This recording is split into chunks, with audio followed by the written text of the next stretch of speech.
તો સતત જે મહાયુદ્ધ ચાલી રહ્યું છે તેમાં 10 મોટી વાત ઉપર નજર કરીએ ગ્રાફિક્સના માધ્યમથી તો મહાયુદ્ધનો આજે 9મો દિવસ છે। સતત 9મા દિવસ સુધી જે ટાર્ગેટ કરવામાં આવી રહ્યું છે ઈરાનમાં અત્યાર સુધીમાં 1332 લોકોના મોત થયા હોવાની પુષ્ટિ કરવામાં આવી છે।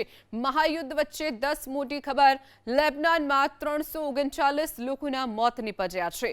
એક બાદ એક જે યુદ્ધ અત્યારે ચાલી રહ્યું છે અને ઈરાનને ટાર્ગેટ કરવામાં આવી રહ્યું છે। અમે વગર શરતે સરેન્ડર નહીં કરીએ તેવી વાત ઈરાને કરી છે। તો ઈરાની નૌસેનાના 42 જહાજ પણ તબાહ થઈ ગયા હોવાનો આઈડીએફે દાવો કર્યો છે।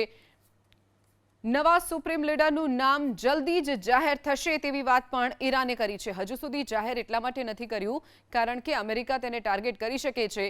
ઇઝરાયલ પર ક્લસ્ટર મિસાઇલથી હુમલો ઈરાને કર્યો છે। ઈરાન પણ સતત વળતો પ્રહાર ઇઝરાયલ અને અમેરિકા પર કરી રહ્યો છે, ત્યારે ક્લસ્ટર પ્રહાર વધુ એક ઇઝરાયલના હુમલાથી ઈરાનમાં ભીષણ તબાહીનો પણ માહોલ જોવા મળી રહ્યો છે।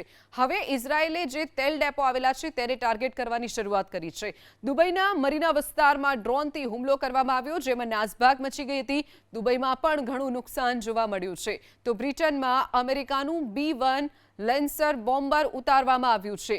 B-1 લેન્સર બોમ્બર એ સૌથી શક્તિશાળી અમેરિકાનું લોન્ચર માનવામાં આવે છે, જે પણ હવે બ્રિટનમાં ઉતારી દેવામાં આવ્યું છે। મહાયુદ્ધમાં તેની મદદથી પણ જંગ લડવામાં આવશે।